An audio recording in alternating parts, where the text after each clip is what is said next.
Hey there nation, and welcome to the show where we help you to play miniatures wargaming on a budget. It is I, Commander Cheapskate, and we're back with another episode of Way of the Underhive. This series is dedicated to helping brand new players to Necromunda build their starting rosters and learn more about the game mechanics of their favorite gangs. And on today's episode, we'll discuss playing a Genestealer Cult in the Aranthian Succession. We'll discuss the positive and negative aspects of playing in the Aranthian Succession, as well as the impact that this setting has on Genestealer Cults. We'll also discuss possible alliances, brutes, hanger-ons, hired guns, and we'll also provide you a 2,400 point starting roster for your gang. Not only will we do that, but we'll also talk about how to use it on the tabletop using Tabletop Tactics, and how this gang should develop as the campaign progresses. And as always, provide more critical information that you can use in your very first campaign. So why should you play the Genestealer Cults? Chances are you probably already have the miniatures. If you play Warhammer 40,000, or if you play Kill Team and you have a Genestealer Cult army or Kill Team, then you probably got enough miniatures to actually put together a Genestealer Cult gang. And plus, not to mention, they're pretty decent at everything. They're good at shooting, good at close combat. Now that they have access to vehicles, even more powerful. And of course, more than always, if you are afraid of the xenomorphs from the Aliens films and you are inspired by such things, then this is the perfect gang for you. So that being said, let's go and talk about playing the Genestealer Cults in the Aranthian Succession. Now, because this video will be a little bit more of a deeper dive, I will put timestamps in the description box down below, so that way you can click and navigate as you want to. So with that being said, let's talk about playing the positives in the Aranthian Succession.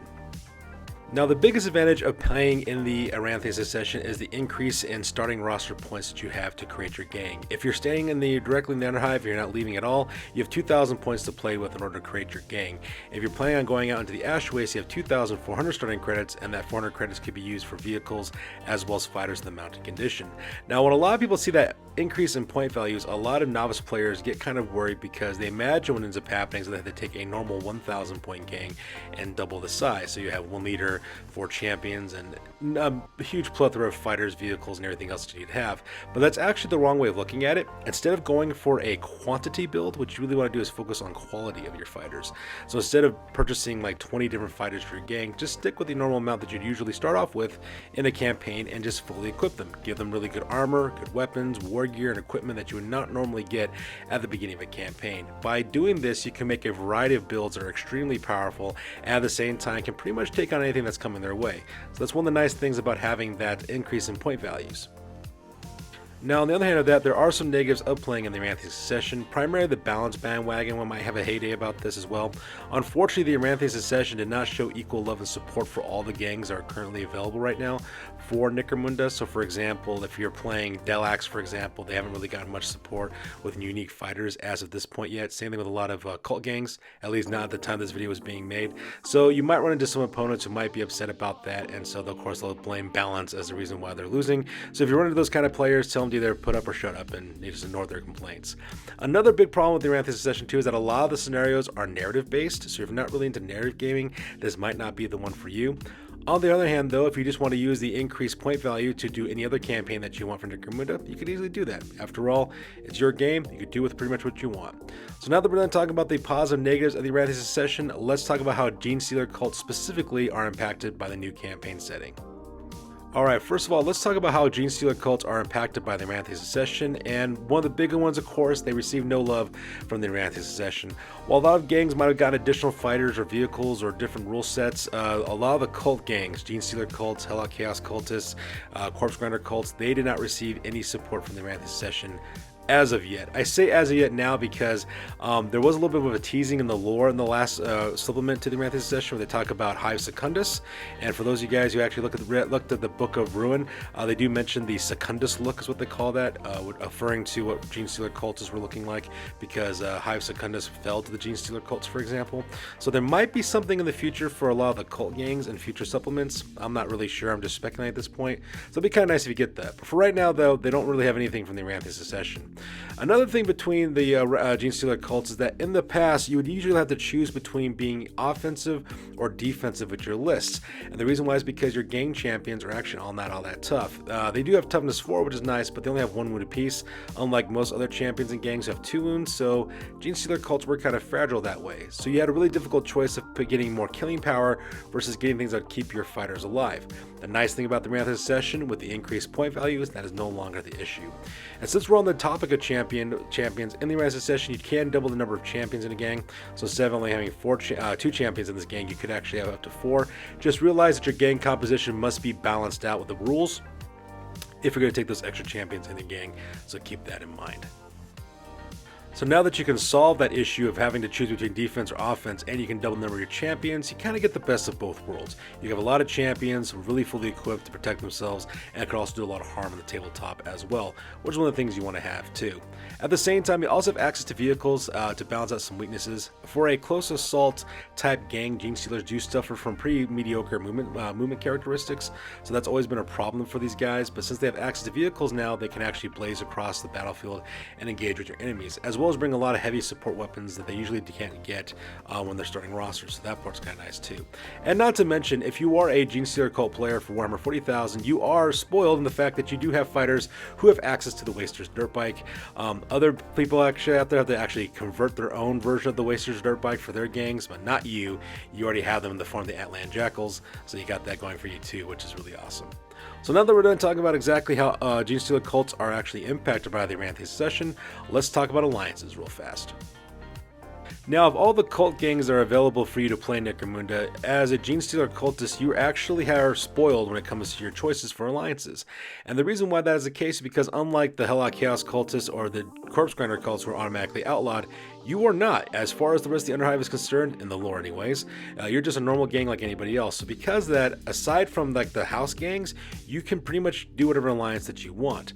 What I would suggest for you is figure out which alliance is the most important to you, and the way you do that is by identifying the weaknesses that you have in your gang, and then using any alliance that would help kind of balance that out, for example. So for example, if you're looking for something to balance out close combat, you can take a shoot heavy delegation, for example. If you're looking for an ally that is more close combat oriented, you could do that for you as well. So address any weakness in your gang that you have at this point, and then make those adjustments accordingly. Now, of course, because you are a normal gang for all intents and purposes, you can choose between merchant, criminal, as well as noble houses. So just figure out which alliance means the most to you and just choose accordingly. There's a whole different plethora of reasons you can choose any alliance that you want as well. So that's the way it's going to go in your alliance. It's kind of a really big open book for you, so just find things that fit your playstyle. Now, when it comes to your brutes, hang-arounds, as well as hired guns, I would recommend the Rogue Doc. The Rogue Doc, of course, is worth their weight in gold in case any of your fighters roll a critical injury. Those guys can save your gangers' lives like it's nobody's business. Now, aside from that, there are no gang-specific hang-arounds, brutes, and hired guns, really, for a Genestealer Cult gang, so you have access to all the generic hang-arounds everybody else has access to. Same thing with generic brutes as well, which are also great. But you do have a gang-specific exotic beast, which is the Psychic Familiar, and the Psychic Familiars are amazing. The reason why is because they allow you to do rerolls for willpower tests. At the same time, they also give you a ward save against any attacks that are directed against your champions as well as your leader. So I highly suggest that you always max out the amount of Psychic Familiars you can get for your fighters, so that way they get that additional level of protection, because those Psychic Familiars are worth their weight in gold, and they only cost 25 credits a piece, which is absolutely fantastic. So now that we're done talking about brutes, hang-arounds, as well as hired guns, let's go and talk about your starting rosters. Alright, so this is my recommendation for the Genestealer Cult starting roster for the Aranthian Succession. This is a 2,395 point list. First of all, you're going to have a Cult Adept for 255 credits. This guy's going to have a Hazard Suit, but he gets saves against Toxin attacks, and he's also going to have a Sling Gun. And the reason why he's going to get the Sling Gun for free is because you're going to make an alliance with the Cult Traders. Just kind of fits narratively, in my opinion. You know, Xenos contaminated gang with Xenos Traders. I think it just sounds kind of cool. You're going to be equipped with a Shock Stave, which is the Staff of Officer, which is basically the staff that they come with, as well as an auto pistol. You even photo goggles so they can see in the dark, as well as a respirator to give them that additional save against toxin attacks. You're also equipped this fighter with 2 Psychic Familiars, so that way they can reroll twice for their willpower tests for psychic abilities, and also for additional protection from being attacked. Also, they have the Commanding Presence ability for larger group activations, and you're going to stick with the Genestealer Cult weird powers that usually come with the gang, and you're going to take the Zealot ability. That way you can give bonuses to those fighters with you in close combat, because this guy's going to be leading the Aberrants in your gang. After that, you have 2 champions, Acolytes number 1 and 2. They're both equipped exactly the same. Both these guys have hazard suits with grenade launchers, with frag and crack grenades. Both have auto pistols as well as photo goggles. They also have respirators to kind of help them out with those toxin traits. And they also are equipped with Waster's Dirt Bikes, so that way they can zoom around the battlefield and open fire. You're also going to give them the Overwatch ability so that way they can interrupt your enemy's activations with grenade launcher fire, which is absolutely hilarious to do. After that, you're going to have two Aberrants, Aberrants number 1 and 2. These guys are both equipped with hazard suits to give them additional protection against Coxswain and gas attacks and give them a 6 up armor save. And they both equipped with trained swords so that way they can also parry and use that in close combat. After that, you're going to have a couple of hybrids. Neophyte Hybrid number 1 is going to cost you 185 credits. This guy's got an hazard suit as well as a long last. He's also going to be equipped with an auto pistol with photo goggles as well as respirator, and he's driving a Waster's dirt bike, and he's also the gang specialist. After that, Neophyte Hybrid number 2 and 3 are equipped exactly the same at 210 credits. Both these guys have hazard suits with shotguns with solid and scatter ammo as well as blasting charges. They also have photo goggles and respirators so that we can see in the dark and get bonuses against toxin attacks, and they're also equipped with the Waster's dirt bike as well. After that, you're going to have two more Neophyte Hybrids number 4 and 5. These two guys are going to cost you 125 credits apiece. Both of them are equipped with hazard suits with that last guns as well with last pistols. They have photo goggles so that way they can see in the dark as well as respirators for additional bonuses against the gas and toxin weapons. And then of course you'll have a Scum Racer, which will cost you 465 credits. This fighter is going to be equipped with a photo goggle as well as driving a rock grinder with a weapon stash. So that way you can get unlimited ammo rolls for your weapons. A rock grinder ram for ramming into enemy vehicles. Tire claws for better handling. A nitro burner for additional speed, an engine shell to protect your engine in case you get a non-glancing hit, anything more than that anyways, as well as a twin-linked auto cannon because those things are the pwn. And then lastly, you're going to also recruit a rogue dog for 50 credits, who's going to have a last pistol as well as a Medicaid kit as well as a Medicaid skill. And like I said earlier, you're going to make an alliance with the Cold Traders. The benefits from this is you get Xenos artifacts, -2 rarity on black market Xenos weapons and war gear, plus the leader also gets a free random Xenos weapon, and the sling gun just is all kinds of awesome, so give that to your leader. Then you also have access to the Voidborn Bounty Hunters. You get the Smuggler Shore Party Delegation, which is just the pwn by itself. Now for your drawbacks, you do have the Press Gang drawback, which means that before you begin a battle, you have to roll a d6. If you roll a 1 through 3, you must play the hit, escort mission, or last stand as an attacker, so that could kind of impact your scenario choices. You also have the Imperial Entanglements handicap as well. If a Smuggler Short Party was used in the battlefield, then a random fighter will not recover, he misses the next game because they're trying to avoid the law. And then the reason why you're taking this alliance is because you're getting this Smuggler Short Party, which consists of the Cold Trader. That guy's got armor weave armor, a sling gun, as well as a stiletto knife, a bio booster, as well as step aside and overseer skills. You have the Bosun, who's got mesh armor, as well as a shotgun with solid and scatter ammo. This guy's also got a fighting knife, as well as a dodge skill. And then you have the two Voidborn Scum, number 1 and 2. These guys have flak armor, auto pistols, as well as fighting knives. Those guys are amazing with their high strength and toughness, as well as multiple wounds. And this is what I like to call your guys' roster for the Aranthian Succession.